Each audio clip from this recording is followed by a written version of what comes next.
Hola, estás en otra tesis que nadie va a leer.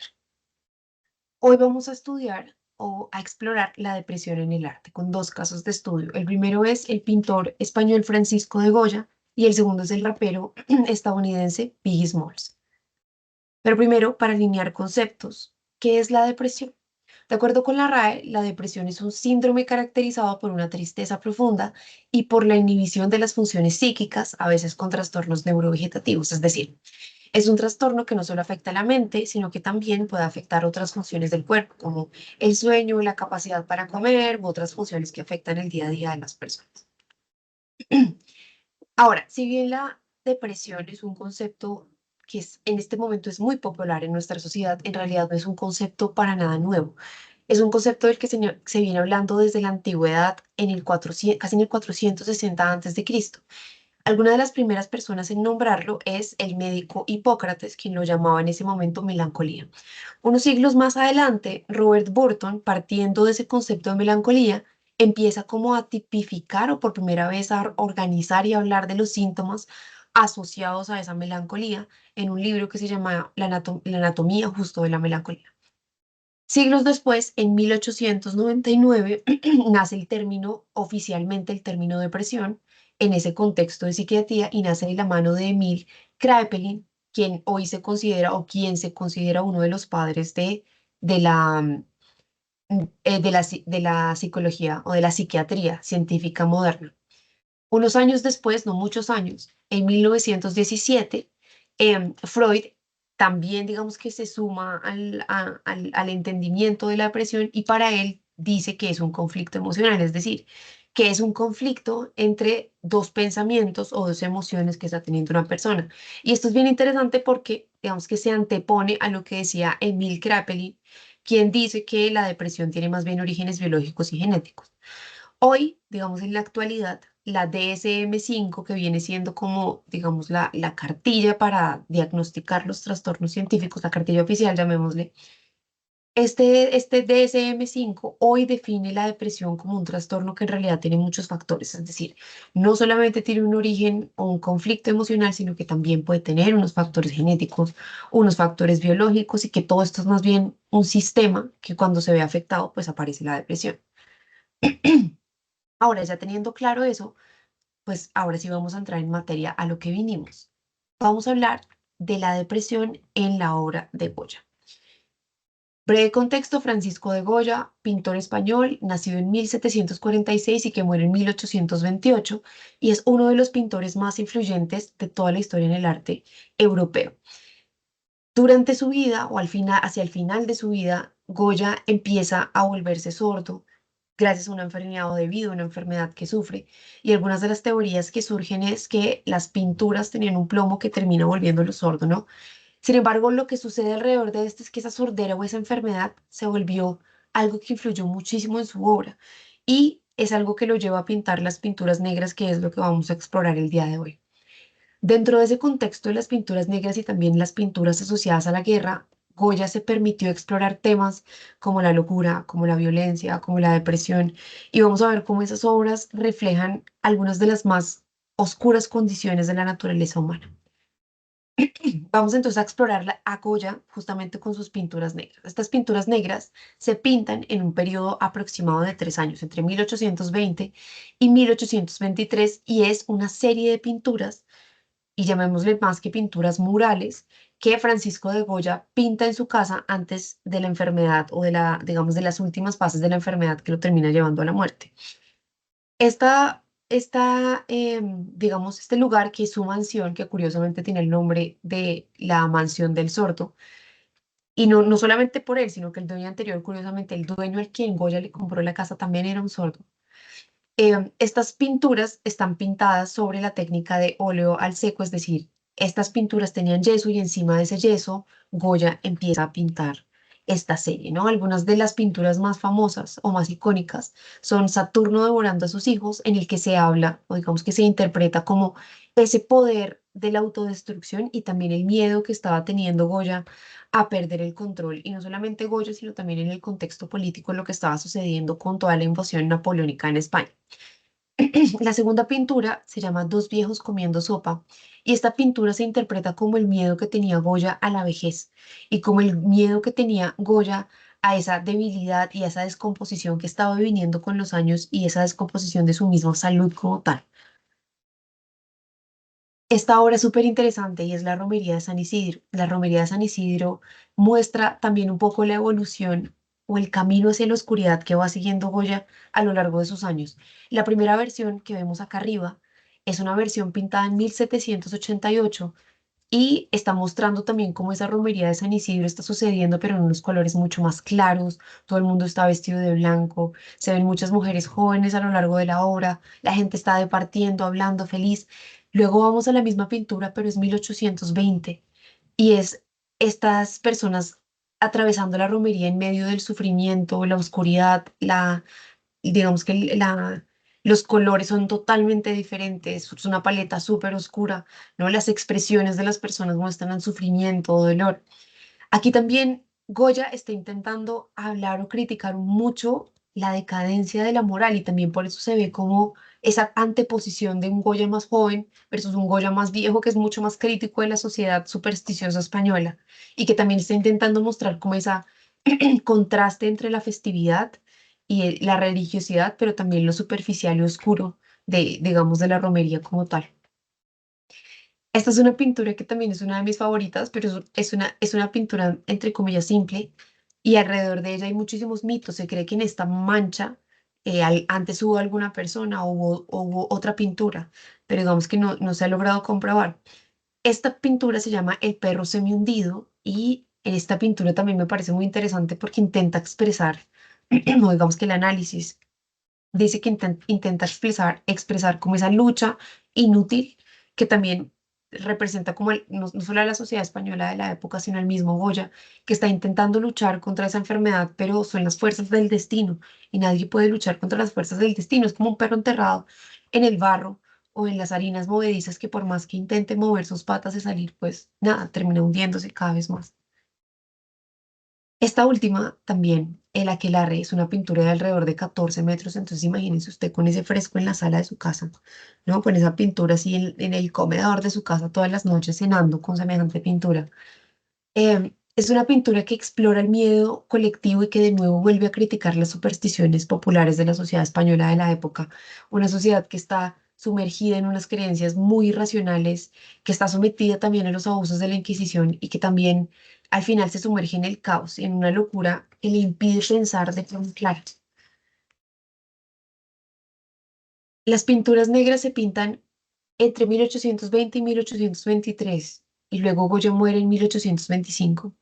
5 años después de haber terminado esas obras que reflejaban toda la angustia personal que atravesaba y que también daban cuenta o nos contaban un poco del estado político y social que estaba viviendo la España de la época. Ahora vamos a ver o a profundizar en Biggie Smalls y cómo también muchos años después y a muchos kilómetros de distancia usa el rap también como una catarsis o como el vehículo para hablar sobre la depresión desde una mirada totalmente diferente. Entonces, Biggie Smalls, también conocido como Notorious Big, es un rapero estadounidense que nace en 1972 y muere en 1997.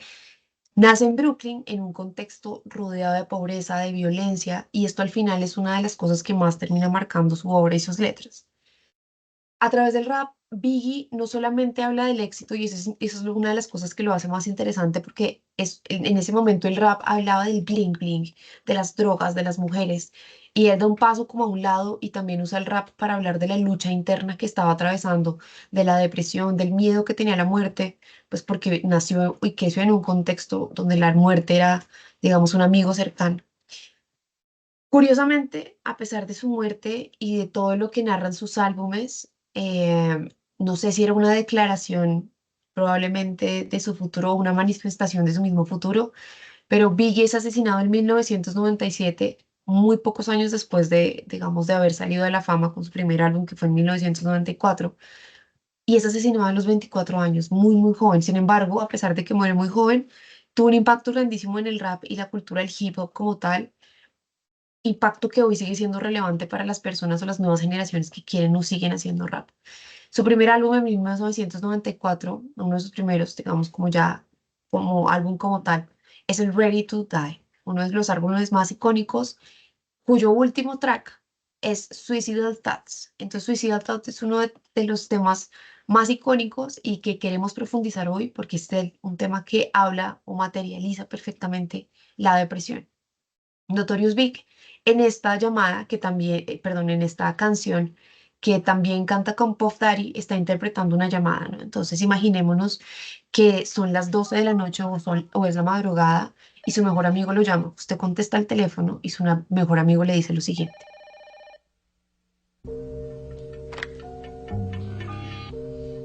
Hello? Hello? Oh shit, nigga. What the fuck time is it, man? Oh goddamn. Nigga, do you know what time it is? Oh shit. What the fuck's going on? You alright? Nigga, what the fuck is wrong with you? When I die, fuck it, I wanna go to hell. Cause I'm a piece of shit, it ain't hard to fucking tell. It don't make sense going to heaven with the goody goodies dressed in white. I like black Tims and black hoodies. Es interesante porque Biggie en esta primera parte ya está llamando a su mejor amigo, ¿no? Recuerde que en contexto son las 12 de la noche, lo está llamando y le está diciendo que está súper aburrido de la vida y que se quiere morir. Más adelante, en los siguientes versos, dice: All my life I've been considered as the worst. Lying to my mother, even stealing out her purse. Crime after crime, from drugs to extortion. I know my mother wish she got a fucking abortion. She don't even love me like she did when I was younger. Sucking on her chest just to stop my fucking hunger. I wonder if I died, would tears come to her eyes? Forgive me for my disrespect, forgive me for my lies. Toda mi vida he sido considerado como lo peor, mintiéndole a mi madre, incluso robándole de su bolso. Crimen después de crimen, crimen tras crimen, de drogas a extorsión. Yo creo que mi madre hubiese deseado haber tenido un aborto. Yo creo que ella ya no me quiere como cuando yo era joven. Yo chupaba de su pecho solamente para calmar mi hambre. Me pregunto si yo muriera ahora, ¿vendrían lágrimas a sus ojos? Perdóname por mi falta de respeto. Perdóname por mis mentiras. Entonces, en esta parte del verso, de los versos, Biggie empieza a hablar de cómo se siente también culpable de lo que ha venido haciendo, culpable de sus crímenes, culpable de cómo ha tratado a su madre. Digamos que también empieza a expresar un poco como ese miedo que tiene al mismo tiempo de ser olvidado, ¿no? De ni siquiera ser validado por su mamá, porque si se muere, pero probablemente ella ni siquiera va a llorar. Al final de la canción, hacia la última parte, Biggie le dice: Hey yo, I reach my peak, I can't speak. Call my nigga cheek, tell him that my will is weak. Hey, yo, I'm come sick on, of nigga. niggas lying, I'm sick of bitches Hey, yo. hawking. Matter of fact, Yo, yo, sick big. of talking. Hey, yo, chill. Hey, yo, big. Hey, yo, big. Hey, yo, big. Hey, yo, big. Hey, yo, big. Hey, yo, big. Hey, yo, big. ¿Qué tienen en común Goya y Biggie entonces? Tres cosas o cuatro cosas. El primero, el sufrimiento interno como un motor creativo y como esa llama que le da poder a su obra.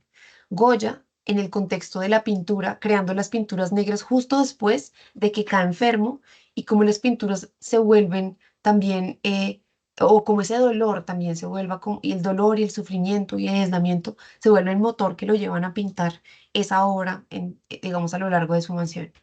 Y desde la perspectiva de Biggie, habla de cómo en medio de ese éxito de un artista naciente que estaba volviéndose muy popular en el Nueva York de la época, ya empezando a codearse con los famosos y empezando a alcanzar la riqueza, él también está sufriendo de un dolor y está lidiando con todos esos pensamientos oscuros, con todos los pensamientos dolorosos que trae de un contexto difícil, pero es curioso porque es irónicamente eso lo que lo vuelve todavía más famoso, esa lucha interna o ese sufrimiento interno. Hay otra cosa que tienen en común o que digamos los conecta a través de la depresión y es la desesperanza como el eje central de la obra de los dos. Entonces Goya nos muestra un mundo donde parece no haber salvación, donde la humanidad está deformada, es prisionera de esa oscuridad, está totalmente como perdida, ¿no? Entonces nos muestra ahí que como un síntoma muy claro de la depresión, que es como la desesperanza, ¿no? La sensación de que todo va a ir a peor. Y lo vemos desde el lado de Biggie, porque él está claramente verbalizando esa batalla que tiene con consigo mismo, ¿no? Con la culpa, con la desesperación, con su mismo deseo de desaparecer, de no ser reconocido ni siquiera por su propia mamá. Y el último es el arte como catarsis y también como vehículo para la confrontación de los sentimientos propios. Entonces, en el caso de Goya, usa las pinturas negras para hablar o para representar o también, digamos, como para tratar de sacar ese tormento o esa batalla interior que tenía. Y esto lo hace pues también a través de intentar procesar sus emociones con el pincel.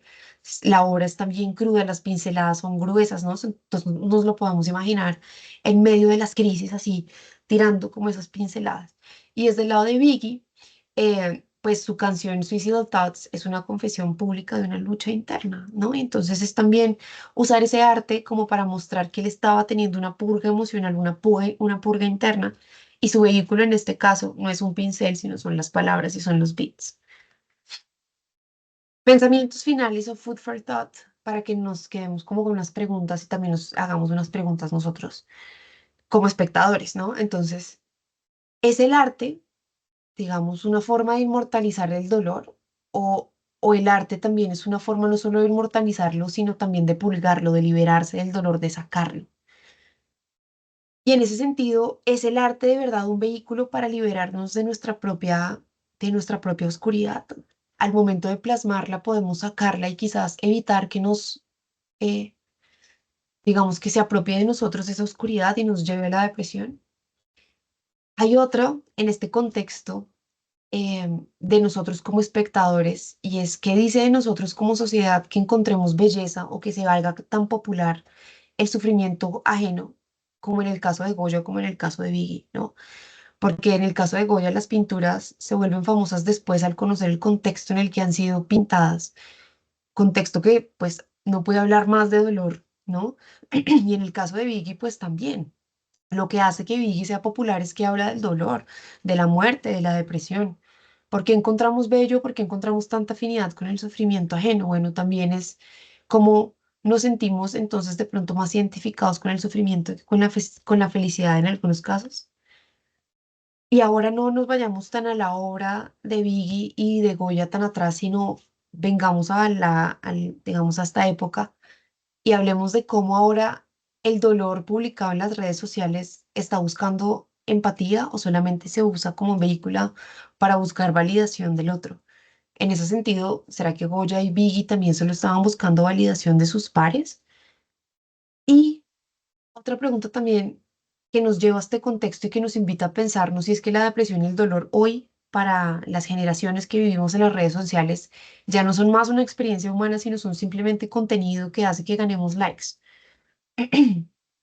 Finalmente, más allá de si ganamos likes o no, o si es un proceso que ha sido impulsado por, no sé, o que se hace a través de una pluma, o que se hace a través de un pincel, o lo que sea, si hay una verdad que yo rescato o que yo veo detrás de todo esto, y es que el proceso de creación o el arte es un acto casi que de supervivencia. Y se vuelve un vehículo muy importante, no solamente para tratar la depresión, sino de pronto para tratar muchas dolencias que nos atraviesan. De pronto todo eso que nosotros no podemos ver o no podemos entender dentro de nuestra cabeza, el arte nos permite tangibilizarlo, dar dos pasos atrás y observar lo que está pasando. Yo no creo que la obra esté hecha para alguien más que para el artista, pero sí es muy bello cuando alguien más puede verse reflejado y sentir alivio a través de la obra de alguien. Sentir que no es la única persona que lo está viviendo o atravesando, sino que pues otros antes, igual que él, ella o ella, pues lo han vivido. Y pues que aparte son capaces de convertirlo en algo que nos permite un goce como el arte, ¿no? Algo, un goce estético. Sí. Bueno, eso. Te quiero mucho. Bye.